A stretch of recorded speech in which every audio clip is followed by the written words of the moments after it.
விஜய்க்கு வந்து சம்மன் அனுப்பி இருக்கிறாங்க. விஜய் வந்து டெல்லிக்கு போறார். இப்ப இந்தியன் எக்ஸ்பிரஸ்ல ஒரு ஆர்டிக்கிள் என்பது வெளியாயிருக்கு. என்ன அப்படின்னா, விஜயுடைய நண்பர் வந்து ஒரு வாக்குமூலம் கொடுத்ததாக. விஜயை பொறுத்தவரைக்கும் தமிழ்நாடு அரசு கிட்ட இருந்து அவருக்கு உங்கள டச் பண்ண மாட்டோம் அப்படின்னு சொல்லிட்டு ஒரு தகவல் வந்து உறுதியான தகவலா வந்துச்சு. ஆனா ஆதவ் அர்ஜுனா தான் ஒரு தேவையற்ற ஒரு பயத்தை விஜய்க்கு வந்து ஏற்படுத்தி விட்டார். அந்த பயத்தினால தான் அவசர அவசரமாக சிபிஐ நம்புனாங்க. விஜய் சிபிஐனா என்னன்னு தெரியாது. அதை இப்போ போய் டெல்லியில போய் மாட்டுனது அவருக்கு ஒரு மிகப்பெரிய ஒரு பிரச்சனையா தான் தெரிகிறது அப்படின்னு சொல்லிட்டு அவர் ஒரு ஸ்டேட்மெண்ட் குடுத்திருக்கிறாரு. எப்படி பார்க்கிறீங்க? ஒண்ணும் இல்லைங்க. ஒரே ஒரு ஜனநாயகன் படம் விசாரணை. இந்த படம் வரணுமா வரக்கூடாதுன்னு. நீதியரசர் நீதிபதி பி.டி. ஆஷா அவர்கள் ஒரு நல்ல தீர்ப்பு, ஜனநாயகனுக்கு ஆதரவான ஒரு தீர்ப்பு. என் பார்வையில் வந்து அதுல ஒன்றும் பிரச்சனை இல்லை. அவங்களோட ஜூரிஸ்டிக்ஷனை கரெக்டாக தான் கொடுத்துருக்குறாங்க. இது எதுக்கு ஒரு படத்தை வந்து இது பண்ணிட்டு போனோம், இது தீர்வு கொடுக்க முயற்சி பண்றாங்க, கொடுத்துருக்காங்க. ஆனா அந்த தீர்வுல ஒரு சில பிரச்சனைன்னு சொல்லிட்டு மத்திய அரசு வழக்கறிஞர்கள் எதிர்க்கிறாங்க, சென்சார் போர்டு மூலமா. Solicitor general, additional solicitor general, அந்த ஆபீஸ்ல இருந்து ஆள் வருது. துஷார் மேத்தா அவர்கள் இன்னைக்கு இந்திய திருநாட்டுல மத்திய அரசாங்க சார்பா ஆஜராகக்கூடிய நம்பர் 1 வழக்கறிஞர் அவர்தான். அவரு ஒரு படத்துக்கு நேர்ல வீடியோ கான்பரன்சிங்ல ஆஜராகிறாரு. அப்போ பிஜேபி எவ்வளவு முக்கியத்துவம் கொடுக்குது இந்த வழக்குக்கு? இல்ல சென்சார் போர்டு எவ்வளவு முக்கியம்? சென்சார் போர்டுக்கு இருக்கிற காசுக்கு துஷார் மேத்தாலாம் ஹையரே பண்ண முடியாது. மத்திய அரசு தான் அந்த செலவு வந்து ஈடு கொடுக்கணும், அந்த அவரோட ஃபீஸை கொடுக்கணும். அப்போ இதே இங்க நீதிமன்றம் வரும்பொழுது இவங்க வந்து போட்டாங்க இல்லைங்களா லாயர்ஸ், அது இன்னும் பெரிய பேனலா போட்டிருக்கணும். அதோடைய அந்த தீவிரத்தன்மை தெரியல. அப்போ அது ஃபர்ஸ்ட் புரியல. ரெண்டாவது, அதை கணிக்க தவறுனதோ இல்லாம அரசியல் ரீதியா நகர்வுகளை நோக்குத்துறதும் தப்பு பண்ணிட்டான். அதாவது திமுகவை எதிர்ப்பது என்பது இது உள்ளூர் பிரச்சனை, தமிழர்களுக்குள்ள பிரச்சனை. தேவையில்லாம இது சிபிஐக்கு போயிட்டு பாரதிய ஜனதா கட்சி கிட்ட போயிருக்குன்றதா அதோட புரிதல். ஆனா ஆதவ் அர்ஜுனா வந்து இப்பவுமே டெல்லிக்கு நீங்க போக வேணாம், நீங்க வந்துட்டு அவங்களை இங்க வர சொல்லுவோம், அதற்கு ஒரு மனு கூட போடுவோம் அப்படின்னு சொல்லிட்டு விஜய்க்கு ஒரு வழிகாட்டுதலை பண்ணுவதாக அந்த விஜய் நம்பர் அந்த பேட்டியிலே குறிப்பிட்டிருக்கிறார். கரெக்டுங்க. கிராமத்துல சொல்லுவாங்க, ஆடு யாரை நம்புனா கசாப்பு கடைக்காரனை நம்புமா, அந்த மாதிரி. இது வந்து எனக்கு ஃபர்ஸ்ட் ஹேண்ட் இன்ஃபர்மேஷன் இல்லை. ஆதவ் அர்ஜுனா இந்த மாதிரி ஒரு அறிவுரையை கொடுக்குறாருன்னா இந்த விஷயத்துல ஆதவ் அர்ஜுனா 10 அடி தள்ளி போறது நல்லது. நல்ல சுப்ரீம் கோர்ட் லாயரையா கூப்பிட்டு அதுல 2-3 கன்சல்டேஷன் வைக்கணும். இந்த லாயர் என்ன சொல்றாரு, இந்த லாயர் என்ன சொல்றாருன்னா அதுக்கப்புறமா மத்தவங்க கிட்ட விசாரிச்சு எந்த லாயர் கரெக்டா வரும்னு அப்படி அவங்க சொல்ல வேண்டிய விஷயம் இது. இதை ஆதவ் அர்ஜுனாவோ புஷி ஆனந்தோ சொன்னா நீங்க யாருக்கிட்ட அட்வைஸ் வாங்குறீங்கன்றது ரொம்ப ரொம்ப முக்கியங்க. ஒரு தர்ம சங்கடமான சூழ்நிலையில எல்லாமே எல்லாருக்கும் தெரியணும்னு அவசியம் இல்லை. ஆனா அந்த சப்ஜெக்ட் தெரிஞ்ச ஆள் யாருன்னு தெரிஞ்சுக்கணும் குறைந்தபட்சம். அதை தெரிஞ்சு ஒரு 2-3 பேர்கிட்ட கன்சல்ட் பண்ணி எடுக்க வேண்டிய ஒரு முடிவு இது. இப்போ நான் வச்சுக்கிறேன், இங்க கூப்பிட்டு, அதாவது இவர் போக மாட்டாரு, அவங்க வரணும். அவன் வரும்போதே கோபமாவாங்க, ஆக மாட்டாங்களா? ஓ சார்வால் தானா, 40 பேர் சிறந்த கேஸ், இதுல நாங்க விசாரிப்போம், இவர் வந்து அவங்க வரமாட்டாராம், நாங்க பொட்டி பிடிக்கலன்னு தூக்கி இவர் இருக்கிற இடத்துக்கு வரணுமா அப்படின்னும் போது சிபிஐ அதிகாரி தானே, அவங்க சம்பளம் வாங்குறாங்க தானே, அவங்களும் சாப்பாட்டுல வந்துட்டு காரசாரமா போட்டு சாப்பிடக்கூடியவங்க தானே. உங்களுக்கு நீங்க வந்து போக முடியாது, நீங்க குற்றவாளி. குற்றம் சாட்டப்பட்டவரா இல்லையா, இல்ல குற்றவாளியான்றது விசாரணையின் முடிவுல தெரியும். உங்க மீது குற்றத்தாக்கல் குற்றப்பத்திரிகை அவர்கள் எழுதுவது நிலைமையில அவங்க இருக்கிறாங்க. இப்போ ஒருத்தர் திருடர் இருக்கிறாரு, சார் நான் எம்மாம்பேரி ஆள் தெரியுமா, 400 சவரன் திருடுறேன் ஒரே கேஸ்ல, என்ன போய் இன்ஸ்பெக்டர் கூப்பிட்டாரு நான் போவா அப்படின்னு படத்துல வேணா காட்டலாம், புஷ்பா படத்துல காட்டுற மாதிரி. நிஜ வாழ்க்கையில அப்படிலாம் பண்ண முடியாது. எஸ்ஐ கூப்பிட்டு அமிச்சா கூட போலனா மொத்த ஸ்டேஷனும் உங்களுக்கு எதிராக திரும்பும், போலீஸ் ஸ்டேஷனும். அப்ப போலீஸ் ஸ்டேஷனுக்கு ஒரு குட்டி திருடன் கதைக்கே இவ்வளவு கதை நான் சொல்றேன், யதார்த்தத்தை பேசுறேன். அப்போ சிபிஐ வழக்குல வந்து சார் நம்மளாம் போவானா சார், நம்ம எம்மாம் பெரிய ஆளு, எவ்வளவு பெரிய கட்சி, எவ்வளவு தொண்டர்கள் இருக்கிறாங்க, நம்ம அப்படியே ஜென்சி புரட்சியை பண்ணலாம். இவர் தான் அந்த ஃபர்ஸ்ட் ஐடியா பண்ணாரு. கொஞ்சம் மிஸ் ஆகி இருந்தா என்எஸ்ஏல உள்ள போயிருப்பாரு. நேஷனல் செக்யூரிட்டி ஆக்ட், என்எஸ்ஏல பெயில்லாம் வாங்க முடியாது, ஊதான். ஒரு சில செக்ஷனுக்காச்சும் பெயில் இருக்குது. எதுவுமே தெரியாம புரட்சி வெடிக்கட்டும். என்ன இதுனா ராஜபக்சே வாங்க இருக்கிறாரு, இல்ல பெனசீர் புட்டோ பிரச்சனையாச்சே பாகிஸ்தான்ல, அது மாதிரி எதனா ஆச்சா? என்ன பிரச்சனை உங்களுக்கு? எதுக்கு ஜென்சி புரட்சின்னு ட்வீட் போட்டீங்க? அதுதான் சொல்றது, அனுபவமே இல்லாத ஒரு 4 பேர் சேர்ந்து, சரி புஷி ஆனந்தாச்சும் அனுபவசாலி அதனா பண்ணுவார் பாரு, பாவம் அண்ணன் கோயில் கோயா போய் சூர தேங்காய் உடச்சிட்டு இருக்காரு. என்னன்னு இன்னொருத்தர் வந்து என்ன பண்றாங்க, தேங்காயை உடைச்சாங்களாம், 2ஆ போச்சான். இந்த 2 தேங்காய் 2 பேருக்கு தேவையா. ஒரு சூர தேங்காயை விட்டா உடையி சுக்குநூறா போனோம். தேங்காய் ரெண்டா உடைஞ்சதுக்கு ஒரு அரசியல். அது மாதிரி அரசியல்ல ஞானம் ரொம்ப வேணுங்க. புரிதல் இருக்கணும், அனுபவம் இருக்கணும். இந்த மாதிரி ஒரு ரொம்ப தர்ம சங்கடமான சூழ்நிலை வரும்போது நிறைய பேர்கிட்ட கேட்கணும். பேட்டரி ஆஃப் லாயர்ஸ் ஒரு 10 லாயரை கூப்பிட்டுருக்கும். விஜய்க்கு செல்வாக்கு இல்லாமலோ பணத்துக்கு பற்றாக்குறையோ இல்லை, ஒரு 10 சுப்ரீம் கோர்ட் லாயரை வர வச்சு ஒரு 3 பேர் உட்காந்து, இவருக்கு நேரம் கிடையாது, இனிமேல்ட்டு இதெல்லாம் கத்துக்குவார். இல்ல இப்ப நீங்க இப்படி சொல்றீங்க, அனுபவமே இல்லாத ஆட்களை வச்சிருக்கிறாங்க அப்படின்னு சொல்லிட்டு. ஆனா விஜய் தான் தமிழ்நாட்டிலேயே அதுவும் இந்தியாவிலேயே ஒரு மிகப்பெரிய ஒரு ராஜதந்திரி அப்படின்னு சொல்லி நாஞ்சில் சம்பத் சொல்றாரு. தன்னுடைய ராஜதந்திரத்தை வச்சு பல்வேறு விஷயங்களை செய்யறாருன்றாங்க. அப்ப சிபிஐயும் அந்த எதிர்கொண்டுருவார்ல தன்னுடைய ராஜதந்திரத்தால. அருமையான கேள்வி. ராஜதந்திரியை கூப்பிட்டு டெல்லியில நீங்க தான் ராஜதந்திரியான்னு கேட்பாங்க. சரி, ராஜதந்திரி எல்லாம் சொல்றாங்கல்ல, ராஜதந்திரிக்கு இது கூடவா தெரியாது? ஏன் ஃபர்ஸ்ட் கரூர் விட்டு போனீங்க ராஜதந்திரின்னு கேட்பாங்க. அதாவது இன்னைக்கு வந்து அண்ணன் வந்து அந்த கட்சியில போய் சேர்ந்திருக்காரு. விஜய் அவர்களை வந்து சந்தோஷப்படுத்துற மாதிரி பேசணும். அதுக்கு பட டைலாக் 4 சொல்லலாம். அப்ப ராஜதந்திரினா ராஜாஜி யாருன்னு வரும், அண்ணா யாருன்னு வரும், கலைஞர் யாருன்னு வரும். உண்மையான ராஜதந்திரிகள் அவங்கதான். அது ராஜதந்திரினா என்னன்னு தெரியாம பேசுறது. ராஜதந்திரி போய் இப்படி மாட்ட மாட்டாங்க டொக்கா. கிட்டத்தட்ட டிராப் சார், அவருக்கு அவரே டிராப் வச்சுக்கினாரு. இன்னமும் விஜய் சார் இன்னும் மாட்டி விட்டது பத்தாம இன்னும் இன்னும் அண்ணா இன்னும் இன்னும் நம்ம இருக்கிற நிலைமைக்கு ஒரே நேரத்துல முதலமைச்சரையும் எதிர்க்க முடியும், பிரதமரையும் எதிர்க்க முடியும், தேவைப்பட்ட ஜனாதிபதியும் எதிர்க்கலாம் அப்படின்னு சொல்றவங்க சொல்லிட்டு போவாங்க. கேஸ் யாரு வாங்குறது? இவருக்கு அண்ணன் நாஞ்சிலாருக்கு எதுவும் பிரச்சனை இல்லை இல்லையா? அவர் வந்து பிரச்சாரம் நல்லா பண்ணுவாரு, நல்ல தமிழ் சொல்லாடல் கொண்டவர், தமிழ் தாயினுடைய வரம் பெற்றவர். அதோட அவர் கதை முடியுது.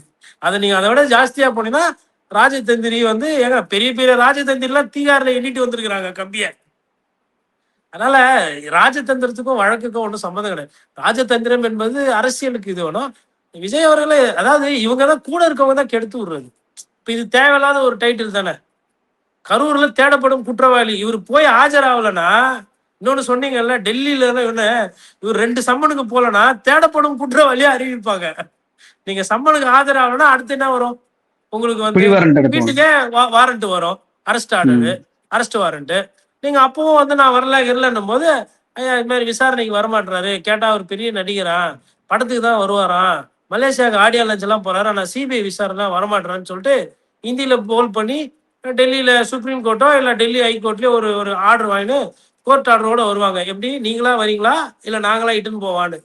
அப்போ வந்து புஷியானது போய் எங்க தலைவர் எம்மாம்பேரை தலைவர் தெரியுமா, இட்னாந்து போறது கஷ்டம், அதனால வர முடியாது போனா திருப்பி போயிட்டு நாங்க போனோம் ஒட்டணும் நோட்டீஸ்லாம் வர முடியாதுன்றாங்க. அதனால தேடப்படும் குற்றவாளியா சொன்னீங்கன்னா பாஸ்போர்ட்டையும் கொஞ்சம் முடக்கிட்டு. நான் சொல்றது எல்லாமே காங்கிரஸ் தலைவர்களுக்கு நடந்திருக்கு. இப்போ சிதம்பரம் அவர்களுக்கு, கார்த்தி சிதம்பரம் அவர்களுக்கு பாஸ்போர்ட் வந்து வாங்கி வச்சுக்கிட்டாங்க. கார்த்தி சிதம்பரம் நினைச்ச நேரத்துக்கு வெளியூர் போக முடியாது, பாஸ்போர்ட் கேஸ் ஒன்று இருக்கு. அதே மாதிரி இவங்க இருக்காங்க பாருங்க, நம்ம மேனகா காந்தி, அவங்களுக்குமே பாஸ்போர்ட்டை பிடிங்கி வச்சுக்கினாங்க. சிபிஐன்னு போறீங்களே, இதெல்லாம் யோசிக்க வேணாமா?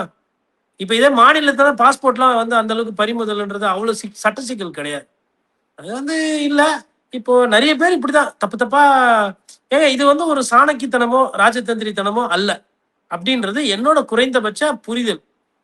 இதனால வந்து அவருக்கு சட்ட சிக்கலும் சரி, சமுதாயத்துல பேசு பொருளாகவும் இது வந்து மேலும் மேலும் சங்கடத்துல கொண்டு போய் உங்கள் விஜய் அண்ணாவை நீங்க மாட்டி விடுறீங்க. நம்ம தமிழ்நாட்டையும் நீங்க எடுத்துட்டீங்கன்னா அன்புமணி ராமதாஸ் மீது 2013 ஒரு வழக்கு, சிபிஐ வழக்கு. அந்த வழக்கு இருப்பதாலே இன்று வரைக்கும் அவர் பாஜக கூட்டணிக்கு போகக்கூடிய ஒரு சூழல் வருது.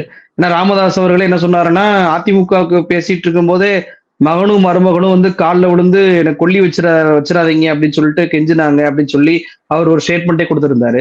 டிடிவி தினகரன் அவருக்கும் 2016 வழக்கு என்பது சிபிஐ வழக்கு இருக்கிறது. அவர் இன்றும் மீண்டும் பாஜகவுக்கு போவாரா அப்படின்ற கேள்விக்குறியெல்லாம் இருப்பதை பார்க்க முடியுது. இப்போ விஜய் பாஜகவை எவ்வளவு ரீதியால எனக்கு சிபிஐ இடைஞ்சல் கொடுத்தாலும் லாலு பிரசாத்தை போல பாஜகவை எதிர்த்து நிற்பாரா, அல்லது இந்த டிடிவி தினகரன் அல்லது அன்புமணியை போல நிரந்தர எதிரி, அதே போல ஒரே எதிரி திமுகவை தோற்கடிக்க இந்த கூட்டணியில் போய் நான் இணைகிறேன் அப்படின்னு சொல்லிட்டு முடிவெடுப்பாரா? நீங்க எப்படி பாக்குறீங்க? 2 தலைவர்களை வந்து இங்க நம்ம இப்போ நினைவு கூறணும். அதாவது அவங்க இருக்கிறாங்க 2 பேருமே சிம்ம சொப்பனமா இருந்தாங்க. தமிழகத்திலேயே சேர்த்து பார்த்தா 3 பேர். யாருன்னு பார்த்தா அண்ணன் திருமாவளவன் ஃபர்ஸ்ட். திருமாவளவன் வந்து அவர்கள் வந்து பிஜேபி வந்து ஒரு தீர்க்கமா எதிர்க்கிறதுன்றதுல தமிழகத்துல அவர் தாங்க இருக்கிறார். இதுல வந்து மாற்று கருத்து கிடையாது. பிஜேபி வந்து இல்ல கூட்டணி அந்த மாதிரி விஷயத்துல சமரசம் இல்லை அப்படின்னு பேசுறது விசிக தலைவர் திருமாவளவன். இன்னொன்று வந்து முலாயம் சிங் யாதவ். முலாயம் சிங் யாதவ் உத்தரப்பிரதேசில் இருந்தவர் பிஜேபி வந்து அங்க உத்தரப்பிரதேசில் வளர விடாம தடுத்து நிப்பாட்டார். அதே மாதிரி லல்லு பிரசாத் யாதவ் அவர்களை பொறுத்தவரையிலும் தீர்க்கமா எதிர்க்கக்கூடியவர். எவ்வளவோ அரசியல்வாதிகள், இப்போ சரத்பவார் இருக்கிறாரு, ஒரு சில நேரத்துல இங்கேயும் பேசுவார் அங்கேயும் பேசுவாரு. அதுக்கப்புறம் நிதிஷ்குமார் அதே பீகார்ல ஒரு காலத்துல பிஜேபி எதிர்த்தார், அப்புறம் பிஜேபியோட அடைக்கலமானார், முதலமைச்சர் ஆனார். ஆனால் நிதிஷ் போலவோ இல்ல மற்ற தலைவர்கள் போலவோ லல்லு பிரசாத் எல்லளவும் அந்த அந்த விஷயத்துல வந்து மாறல. ஊழல் குற்றச்சாட்டு இருக்கு, அதெல்லாம் இருக்கு. எதிர்ப்புனா எதிர்ப்பு தான். அந்த மாதிரி ஒரு நிலைப்பாடு விஜய் எடுப்பாருன்ற நம்பிக்கை எனக்கு இல்லை. காரணம், அவர்கள் 24 மணி நேரமும் அரசியல்வாதிகள். இவரு அவருக்கு தோணும் போது தான் அரசியலே பேசுறாரு. இவரு பார்ட் டைம் பாலிடிக்ஸ் பண்றாரு, அவரு ஃபுல் டைம் பாலிடிக்ஸ். ஸோ இது ஒண்ணு. ரெண்டாவது, ஒரு வாதத்துக்கு வைத்துப்போம், ஒருவேளை தேர்தல்ல திமுக தோல்வி, ஒரு வாதத்துக்கு, அப்ப என்ன ஆயிடும்? அதிமுக ஆளுகின்ற அரசா வரதுக்கு வாய்ப்பு இருக்கும், திமுக எதிர்கட்சியில இருப்போம். இந்த கரூர் வழக்கானது திமுக ஆட்சி காலத்துல நடந்தது. அப்ப அதிமுக அதை வந்து விசாரிக்குமா, அதை வேகப்படுத்துமா? விஜய் வளர்ந்து மேல போய் அதிமுக இப்ப இவர் சொல்றாரு பாருங்க, அதிமுக சீன்லயே இல்ல, அப்படி இவர் பெரிய பிரச்சனை பண்ணியிருந்தாதான் அதிமுக டைட் பண்ணும்.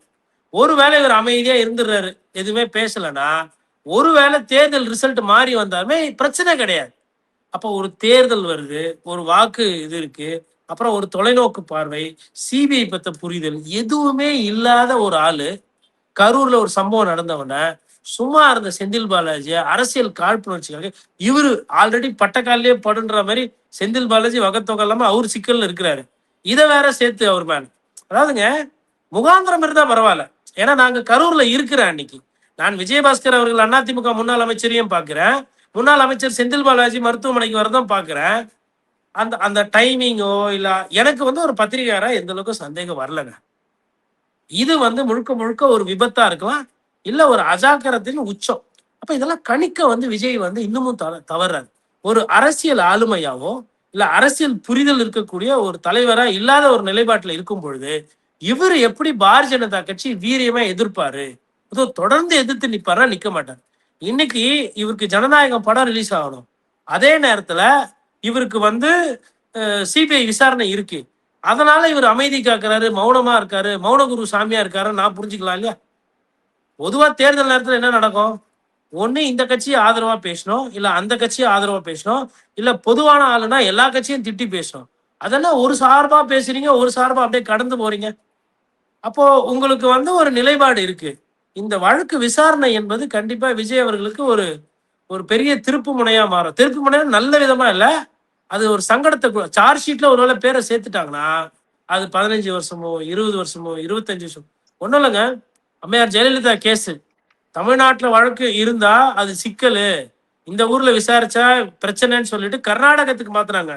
கர்நாடகத்துக்கு மாத்தினதுனாலே சில பல சிக்கலு, அதனாலதான் எங்களுக்கு தண்டனையே வந்துச்சுன்னு நம்புறவங்க இருக்கிறாங்க.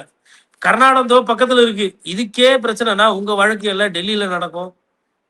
சிபிஐ வந்து அது எதை எப்படி மாத்துதுன்றது தெரியாது. அதான் வந்து கண்டிப்பா விஜய் அவர்களுக்கு இது ஒரு பெரிய சங்கடமான ஒரு சிக்கலுங்க. நிகழ்ச்சியில் கலந்து கொண்டு பல்வேறு தகவலை நம்ம நேட்ட பகிர்ந்துட்டீங்க, ரொம்ப நன்றி சார். நன்றிப்பா.